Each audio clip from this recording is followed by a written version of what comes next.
창세기 1장 1절부터 5절까지 함께 교독하겠습니다. 태초에 하나님의 천지를 창조하시니라.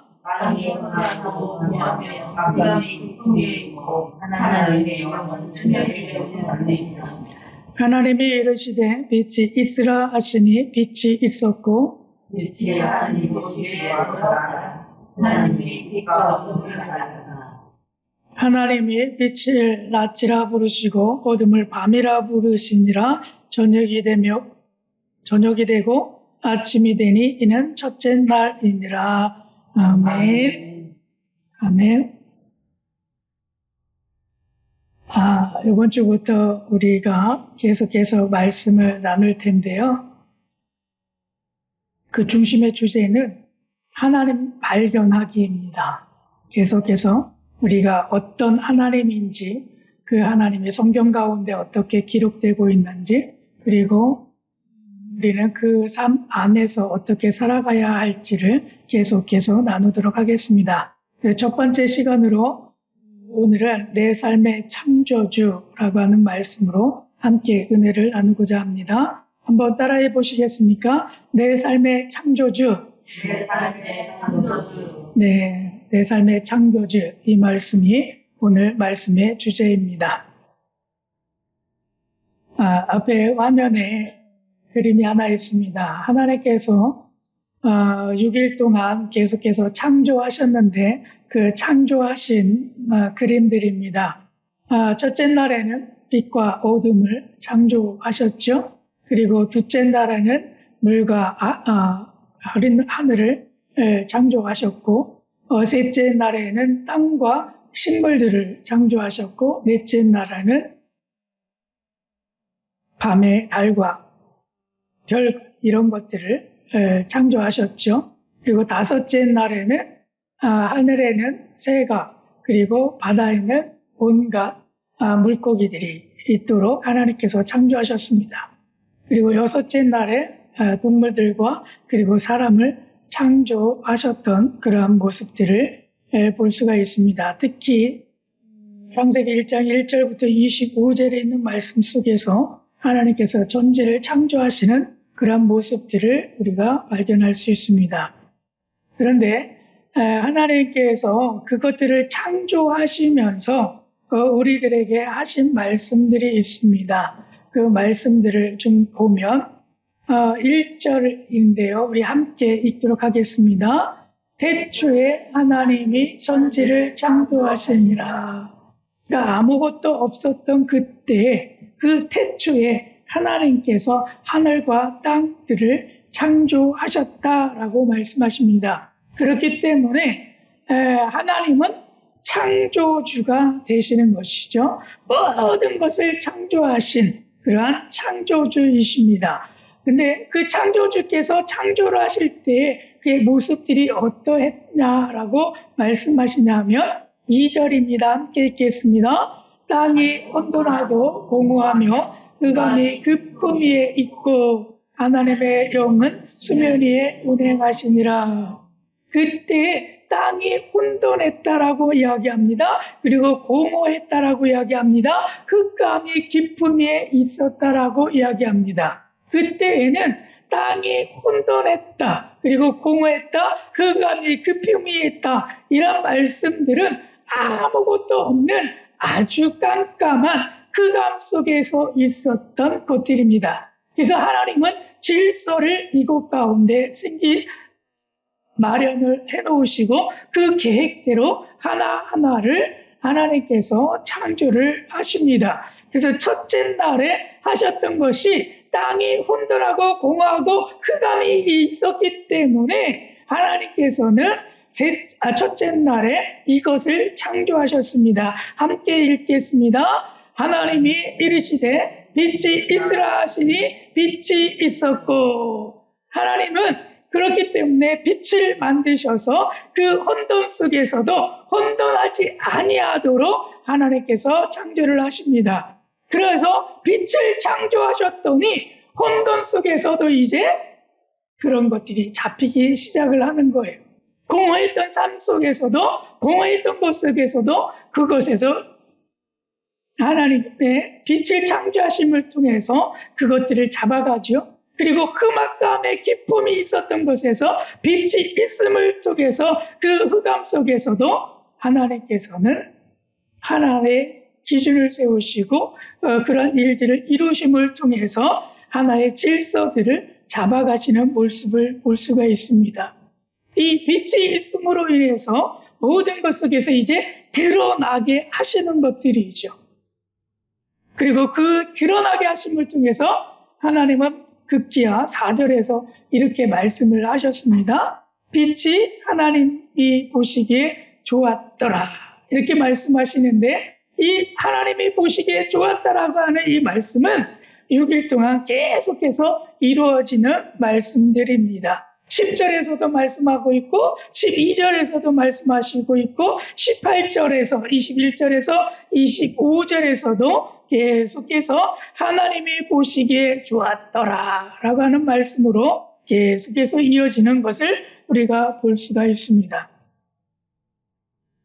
하나님은 이것들을 통해서 혼돈하고 공허하며 흑암의 기쁨이 있었던 그러한 시대들을 하나하나 채워가시면서 이 모든 모습들을 다 해결해 가시는 모습을 볼 수가 있습니다. 그런데 오늘 우리가 생각해야 될 그 말씀 가운데 하나님은 어떤 분이신가라고 할 때 하나님은 무엇을 위해서 우리가 정말 좋았다라고 말씀하시는가를 깨닫게 된다면 하나님께서도 우리 가운데 들려주시는 말씀 가운데 우리로 하여금 공허했던 그 삶 가운데에서도 흑암의 기쁨이 있었던 그런 삶 가운데에서도 창조하시면서 질서를 잡아가시고 그리고 좋았다라고 말씀하시는 것처럼 우리의 삶을 향해서도 좋았다라고 말씀하실 줄로 믿습니다. 그래서 한번 생각해 보시길 바랍니다. 하나님은 무엇을 향해서 좋았다라고 하시는가? 한번 생각해 보십시오. 내 삶 속에 하나님은 무엇을 향해서 좋았다라고 말씀하실까요? 이런 분들이 많이 있습니다. 하나님, 내게 주신 질병도 좋았습니까? 저는 질병에 걸려서 신음하고 있는데 질병을 주신 하나님은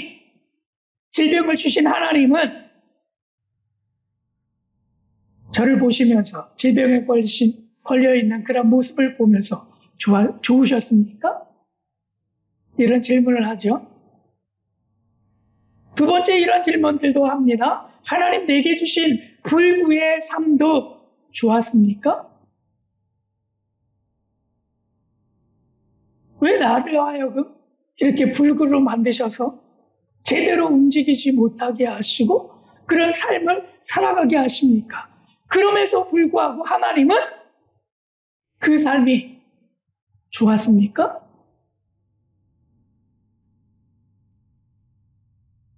그리고 세 번째 우리들에게 이야기합니다. 하나님 내게 주신 가난과 고통의 삶도 좋았습니까? 나를 하여금 가난하게 살게 하고 힘들게 하는 그런 삶을 살게 하시면서도 하나님 그 모습을 바라보시면서 좋았습니까? 많은 사람들이 이렇게 질문을 하죠. 하나님의 이런 삶 속에서 뭐라고 답변을 하실까요? 뭐라고 말씀을 하실까요? 나의 삶은 좋아 보이지 않는데 지금 현재 정말 나의 삶은 그 어느 때보다도 정말 어려운 삶 가운데 있는데 지금 그 모습을 창조하시고 하나님은 좋았다라고 말씀하십니까? 근데 성경은 하나님께서 좋았다라고 이야기하지는 않습니다. 질병에 걸린 모습을 보고 좋았다라고 하지 않습니다. 불구의 삶을 바라보시면서 내가 좋았다라고 이야기하지 않습니다. 가난과 고통의 삶을 살아가는 그 모습을 바라보고 하나님은 좋았다라고 이야기하지 않습니다.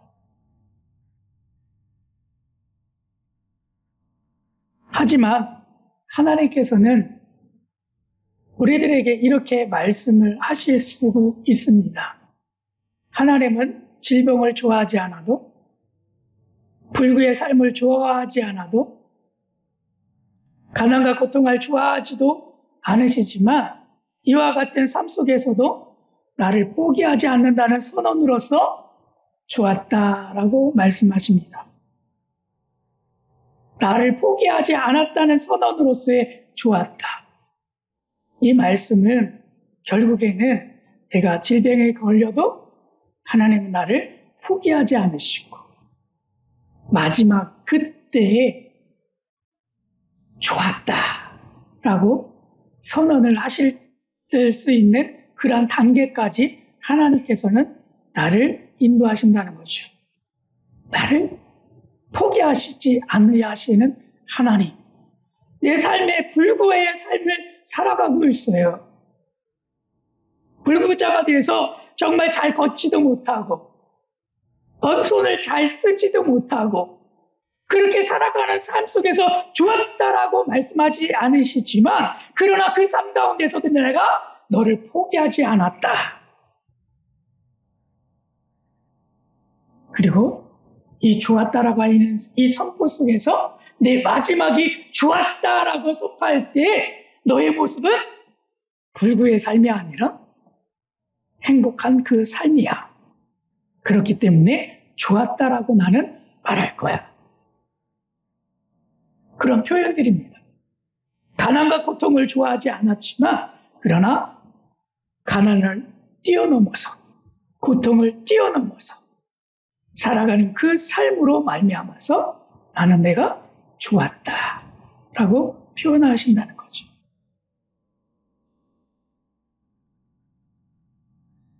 그래서 좋았다라고 하는 뜻은요, 내가 의도한 방향에서 벗어나지 않았다라고 하는 뜻이에요.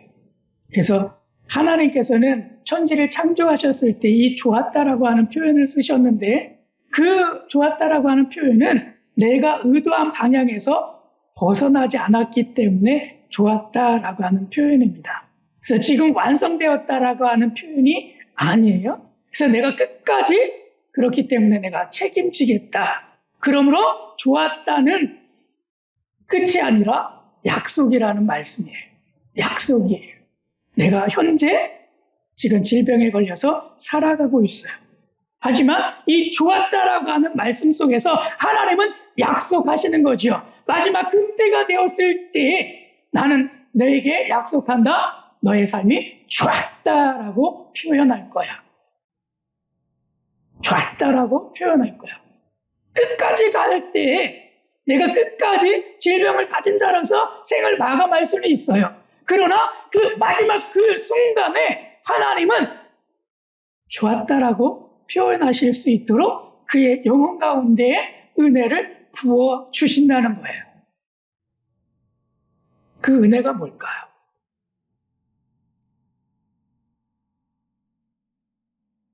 육신의 장애가 있어서 살아가는 그 삶 속에서 마지막 그때가 됐을 때 생을 마감하는 그 순간에 좋았다라고 하나님은 표현하시겠다라고 약속을 주십니다. 그 약속의 말씀은 뭘까요? 우리가 한번 생각해 보셨으면 좋겠습니다. 요한복음 9장에 가게 되면 날 때부터 맹인된 사람이 있어요. 근데 그 사람에 대해서 많은 사람들이 이렇게 예수님 앞에 나와서 질문을 했습니다. 이 사람이 맹인으로 난 것이 누구의 죄입니까? 날 때부터 맹인된 그 사람은 죄가 있어서 맹인돼서 그렇게 살아가는 거야. 많은 사람들이 그렇게 생각하고 있었어요. 그런데 그렇게 생각하고 있었을 때 예수님의 대답은 맞습니다. 그것은 당신들이 생각하는 것들처럼 그가 죄를 지었기 때문에 맹인으로서 살아가는 것입니다. 이렇게 답변하지 않았어요. 하나님, 예수님은 이렇게 답변하셨습니다. 이 사람이나 그의 부모의 죄로 인한 것이 아니라 하나님의 하시는 일이 그에게서 나타나려 합니다라고 말씀하시죠. 죄로 인한 것이 아니라 그것을 통해서 하나님이 하시는 일에 그에게서 나타내려고 하나님께서 계획을 세우신 거야. 그리고 그의 마지막은 이런 모습이야 라고 하시면서 말씀하시죠. 예수님은 맹인이 좋다고 하지 않으셨어요. 그러나 하나님이 이 인생을 헛되게 두시지도 않는다라고 선언을 하고 계십니다. 그냥 헛되게 그 인생이 맹인으로서 살아가도록 놔두지 아니하시고 마지막 그때가 됐을 때에 하나님이 택정하신 그 순간에 하나님은 그를 치유하시고 그를 위로하시고 그의 인생이 헛되지 않았음을 하나님은 선언하시죠. 그래서 그 인생이 헛되지 않았기 때문에 너의 인생은 정말 좋았어. 헛된 인생이 아니기 때문에 그 인생이 좋았어. 이런 표현을 하시는 거예요. 우리의 삶도 하나님께서 마지막에 이렇게 들려주셨으면 좋겠습니다. 너의 인생이 헛되지 않고 정말 좋았어. 너의 인생이 헛되지 않고 정말 내가 보기에 너무나 좋았어.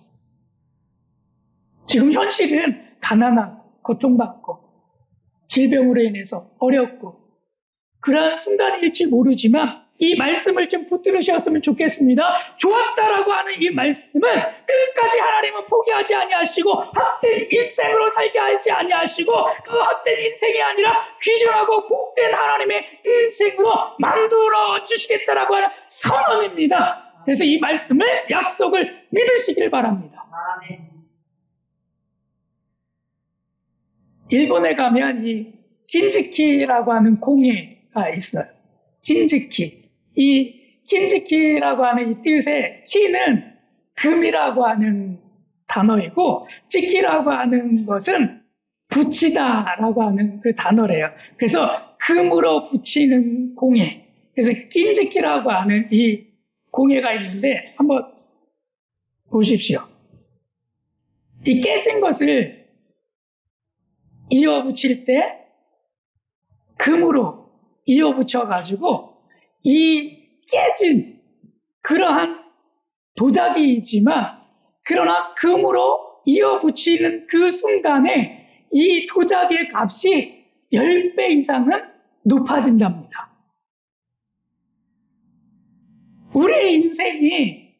우리의 인생이 마치 깨진 인생과 같다 할지라도 하나님은 우리를 만나주시고 우리의 인생 가운데 개입하여 주시고 그래서 마지막에 좋았다라고 하는 이 표현은 우리를 다시 새롭게 하심을 통해서 그 값어치를 하나님은 드러내신다라고 하는 것을 우리 좀 기억했으면 좋겠습니다. 그래서 우리의 값어치가 이 긴지키라고 하는 이 공예품처럼 정말 더 값진, 더 훌륭한 그런 모습으로 만드신다라고 하는 것 기억하시기 바랍니다. 질병에 걸렸다 할지라도 지금 내 장애가 있다 할지라도 가난으로 힘들게 살아간다 할지라도 그래서 하나님은 그 삶 가운데에서도 하나님은 우리를 붙들어 주셔서 이렇게 다시 새롭게 하심을 통해서 더 값어치 있는 사람 그 사람으로 만들어 가십니다. 우리 신랑께 모든 성도 여러분들도 귀중하고 값진 이 긴지키와 같은 그러한 삶이 되어지시기를 축복합니다. 하나님께서 그렇게 만들어 가실 것입니다. 그렇기 때문에 우리의 삶이 조금 힘들다 할지라도 포기하지 아니하시는 하나님을 믿고 맡기며 이 삶을 우리 살아냅시다. 그래서 정말 하나님께서 귀하고 값진 너의 인생이야. 너의 인생은 헛되지 않았어. 너의 가치는 예전보다 더 훌륭한 가치를 지닌 그런 모습이야. 이런 모습으로 하나님의 음성을 듣기를 축복합니다. 하나님은 결과를 현재에 묻지 않으셨어요. 로마서 8장 18절에 있는 말씀인데 우리 함께 읽겠습니다. 현재의 고난은 장차 우리에게 나타날 영광과 비교할 수 없도다. 다시 제가 읽겠습니다. 현재의 고난은 장차 우리에게 나타날 영광과 비교할 수 없도다. 이 말씀은 무엇입니까? 하나님은 지금의 몸 상태, 지금의 재정 상태, 지금의 사회적 위치로 나의 인생을 평가하지 않으십니다. 하나님은 내 삶을 창조하셨고 마지막 장을 아직 열지 않으셨다라고 말씀을 하고 있습니다. 장차 나타날 그 영광과 비교할 수 없대요. 장차 나타날 그 영광을 아직 우리들에게 열지 않으셨어요. 하나님은 그것을 다 만들어 놓으셨음에도 불구하고 아직 우리의 눈에 나타나도록 그 영광을 비추어 주시지는 않았을 뿐입니다.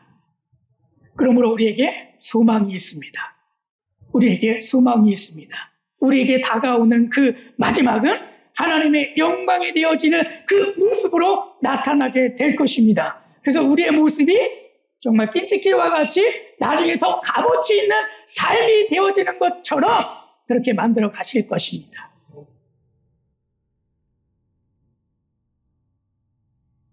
이 마지막 장이 열려지는 그 순간 여러분 모두에게 하나님의 축복하심이 넘쳐서 하나님께서 이렇게 만들어 주시기 위해서 나에게 이런 일들을, 이런 고통들을, 이렇게 가난한 삶을 견디게 하셨군요.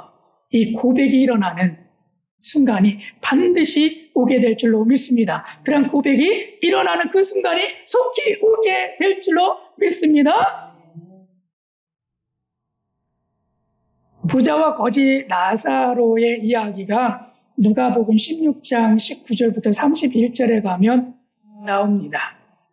부자들은 하루하루 먹고 마시며 즐기고 놀죠. 그리고 거지 나사로는 그들이 먹고 남은 음식이라도 먹을 수 있을까 해서 그 장소에서 기웃기웃 거립니다. 그리고 거지 나사로는 기다리면서 그의 육신에 고름이 나고 육신의 질병으로 인해서 고통받고 있을 때 개들까지 와서 그 상처에 그 고름들을 핥는 그런 모습으로 굉장히 비참한 그런 모습을 그려주고 있죠. 그럼에도 불구하고 그의 인생이, 이 거지 나사로의 인생이 잘못됐어. 너의 인생은 저주받았구나. 그렇게 이야기하지 않습니다.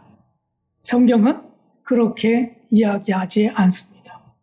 오히려 그 반대로 이 거지 나사로를 하나님께서 부르시는 모습, 그 모습이 기록되었죠.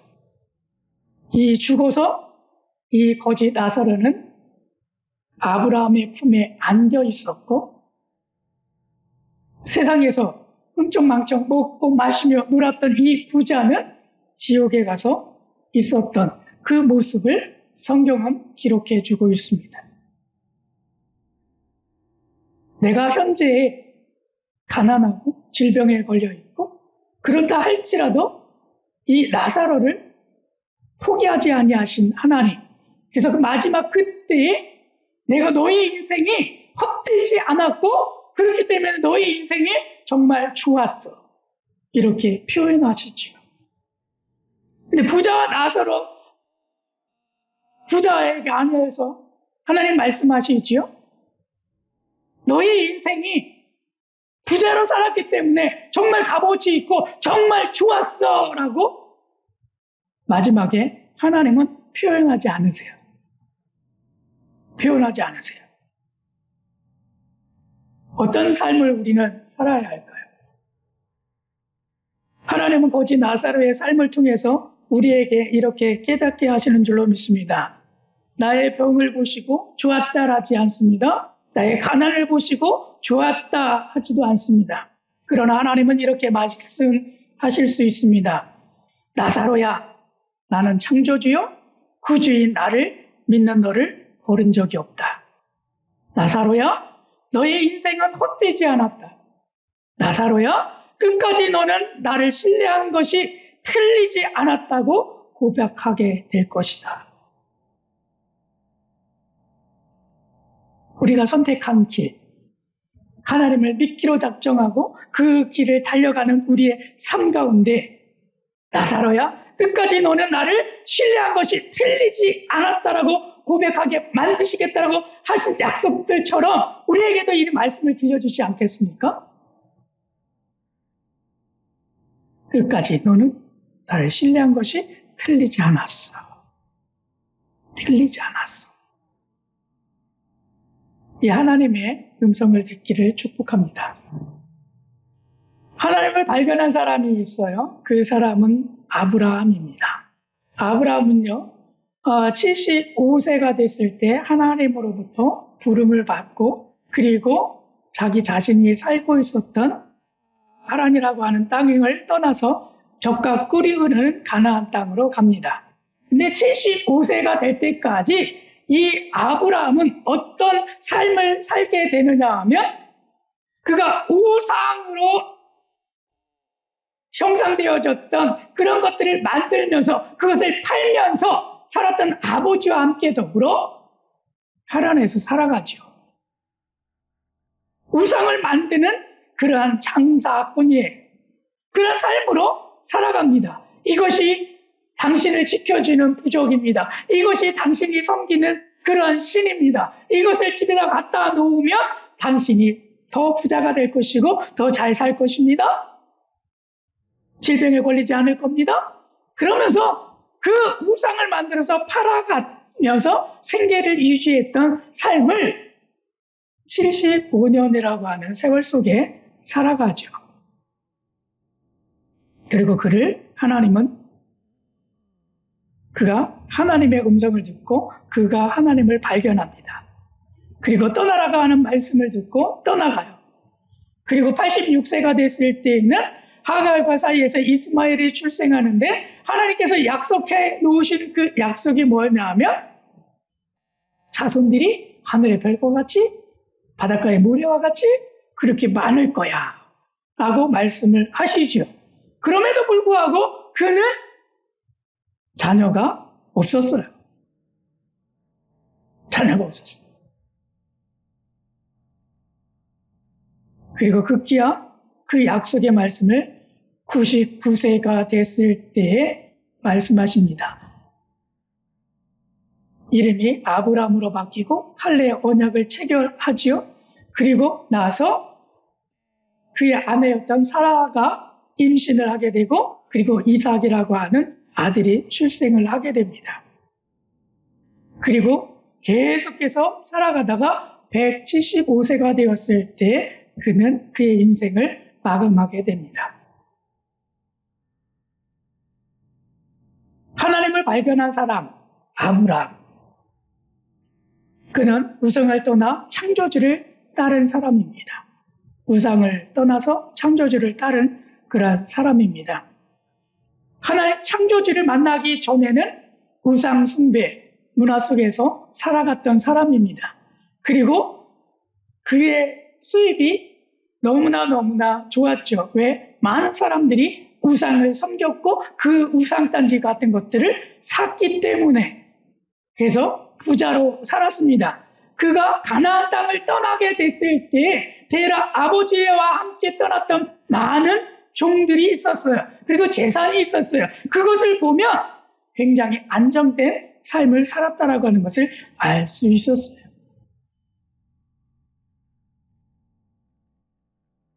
만나기 전에.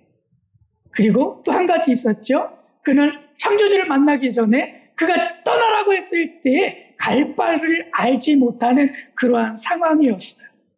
그러나 창조주를 만나고 난 이후에는 그의 삶이 바뀌기 시작을 합니다. 익숙한 땅을 떠났지만 눈에 보이는 안전보다 보이지 않는 하나님을 더 신뢰하게 되어가고 있습니다. 하나님이 말씀하시면 그 말씀이 곧 이루어지는 말씀이다라고 하는 그 은혜들을 깨닫기 시작을 합니다. 그리고 정착 때는 그 삶 속에서 떠나서 순례자의 삶을 살게 되죠. 그 말씀을 쫓아서 그 말씀대로 따라 살아보고자 노력하는 모습을 볼 수가 있습니다. 창조주를 믿는다는 것이 인생의 방향을 어떻게 바꾸는지에 대해서 가장 분명하게 보여지는 아브라함의 모습입니다. 저는 세 가지로 이렇게 말씀을 드리고 싶어요. 창조주를 만난 아브라함의 삶은 어떻게 변했는가 볼 때에 삶의 기준이 바뀌었다라고 생각합니다. 어떻게? 나 중심에서 하나님 중심으로 그의 삶의 기준이 바뀌었습니다. 창세기 12장 1절부터 4절에 있는 말씀에 보게 되면 이것을 우리가 느낄 수가 있습니다. 특히 4절의 마지막 부분에서 이렇게 말씀을 하고 있습니다. 아브라함이 여호와의 말씀을 따라갔고, 아브라함이 여호와의 말씀을 따라갔고, 이렇게 말씀을 하고 계세요. 아브라함은 더 이상 이게 나에게 유리한 그러한 길인가 아닌가 그렇게 묻지 않아요. 내가 이 길이 더 부자가 될 수 있는 길이야? 더 오랫동안 장수하면서 살아갈 수 있는 길이야? 그렇게 묻지 않습니다. 오직 이것이 하나님의 말씀인가? 이것이 하나님의 말씀인가 아닌가? 그것을 묻으며 그의 삶을 변화시켜 나가죠. 그래서 이 말씀이 하나님의 말씀이구나. 이 말씀이 하나님이 이루실 말씀이구나. 그렇기 때문에 그 말씀을 따라가는 모습을 볼 수가 있어요. 그래서 우리들도 이 아브라함처럼 이런 모습으로 살아갔으면 좋겠습니다. 이 말씀이 하나님의 말씀인가? 이 말씀이 하나님의 말씀이구나. 그렇기 때문에 내가 이 말씀을 붙들고 그 말씀을 따라갈 수 있는 우리의 모습이 되어지기를 축복합니다. 두 번째는 이런 모습이에요. 삶의 정체성이 아브라함은 변화되었어요. 그의 정체성은 성과 위주였어요. 업적 위주였어요. 그래서 그가 그 시대에 자녀가 없었기 때문에 이 자녀를 많이 낳는다라고 하는 것, 이거는 곧 부의 상징이기도 했어요. 그렇기 때문에 이것을 쫓아가야만 했는데 그의 정체성은 그것이 아니었어요. 그리고 업적에 관한 것도 아니었어요. 내가 이런 것들을 많이 남겨서 후대에 좋게 해야지. 그렇게 이야기하지도 않았어요. 오직 하나님을 믿는 그러한 존재로, 하나님만을 의지하는 존재로 그가 삶의 모습이 창조주를 만나고 난 다음으로 변하기 시작했어요. 자녀가 많다는 건 내가 할 수 있는 일이 아니구나. 업적?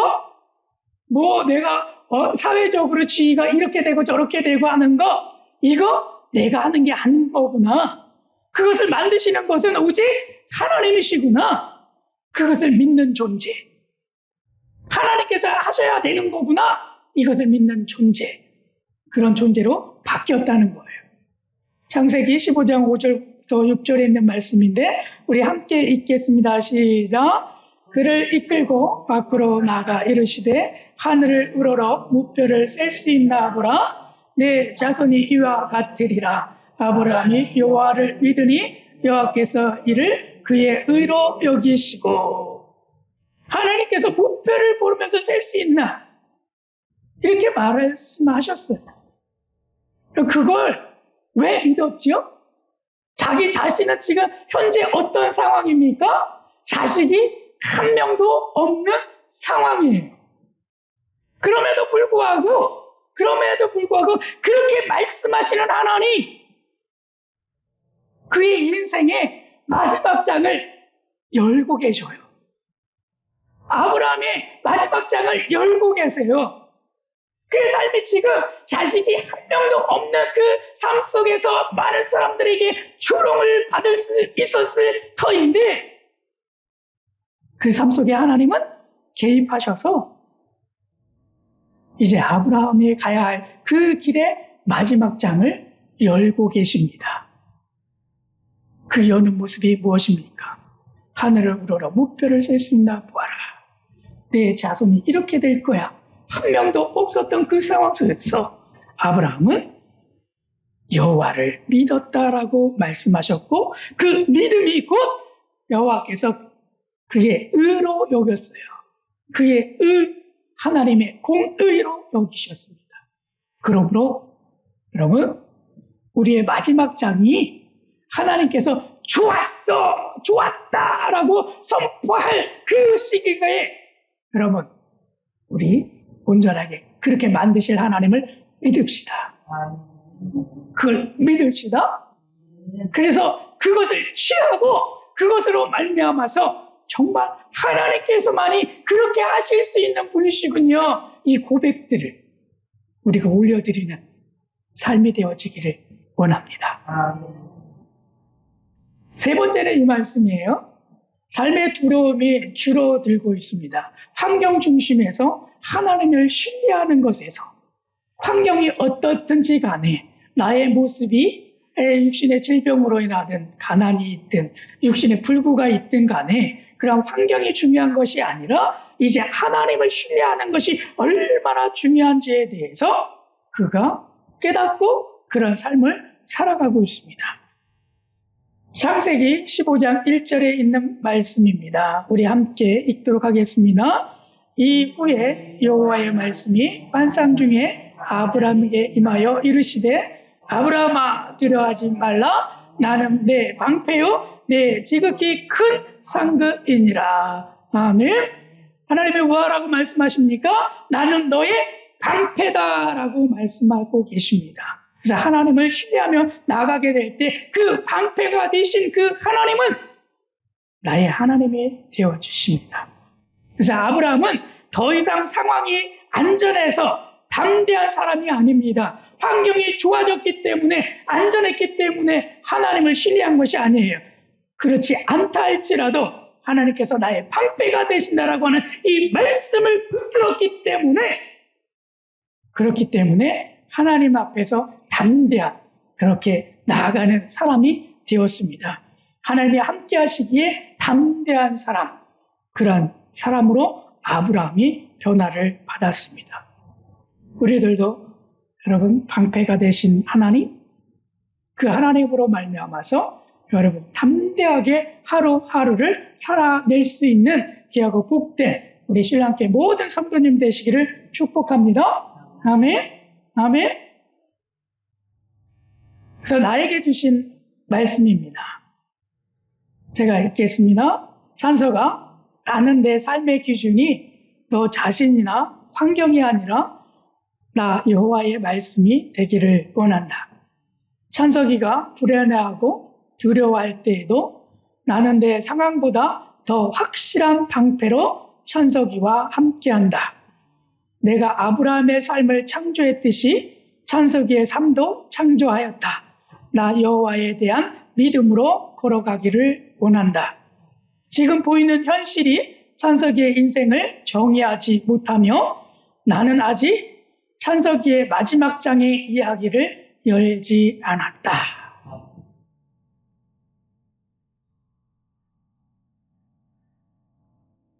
저에게 들려주시는 이 하나님의 말씀처럼 이 말씀의 고백들이 들려주시는 이 하나님의 음성들이 우리 신랑교회 성도님들 가운데도 들려지길 원합니다. 그래서 우리 제 이름 대신에 여러분들의 이름을 넣어서 함께 고백하며 함께 들려주시는 음성을 듣겠습니다.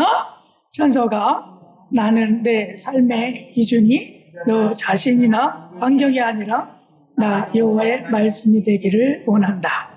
찬석이가 불안해하고 두려워할 때에도 나는 내 상황보다 더 확실한 방패로 찬석이와 함께한다. 내가 아브라함의 삶을 창조했듯이 찬석이의 삶도 창조하였다. 나 여호와에 대한 믿음으로 걸어가기를 원한다. 지금 보이는 현실이 찬석이의 인생을 정의하지 못하며 나는 아직 찬석이의 마지막 장의 이야기를 열지 않았다. 아멘. 그래서 마지막 그 순간에 하나님은 선포하실 것입니다. 찬석아, 네 인생이 헛되지 않았고 너의 인생이 좋았어. 찬사가 너의 인생에 주었어. 가슴이 뛰지 않습니까? 나에게 지금 어떻게 걸어온 삶인지 그 삶은 지금 중요하지 않습니다. 그 삶을 통해서 하나님 마지막 장의 이야기를 열어주시면서 우리를 복되게 하시는 그 하나님의 약속의 말씀을 믿고 오늘도 내일도 힘차게 주님 안에서 창조주 하나님 안에서 내 인생을 창조하신 그 하나님 안에서 하루하루를 감사함으로 살아갈 수 있는 우리 신랑께 모든 성도님 되시기를 축복합니다. 축복합니다. 축복합니다. 아멘. 말씀 나눔의 제목입니다. 계속해서 창세기 1장 1절부터 25절까지 이 한 주간에 계속 묵상해 주시고 아침에 묵상으로 이렇게 하셨으면 좋겠습니다. 나는 오늘 내 삶의 주인이 하나님이심을 인정하며 시작한다. 그리고 낮의 미션으로서의 적용은 나는 오늘 내 방식보다 하나님의 말씀을 기준으로 선택하겠다. 그리고 밤의 기록은 오늘을 통해 깨달은 한 문장 기록하기. 그리고 기도하실 때 이렇게 기도했으면 좋겠습니다. 내 삶의 주인 자리를 내려놓고 창조주 하나님께 다시 맡기게 하소서. 그래서 한 주간에 이런 삶을 그리고 이렇게 묵상하시면서 경험했던 것들을 다음 시간에 우리가 말씀 나눔의 시간을 통해서 나누어 주시면 좋겠습니다. 아멘.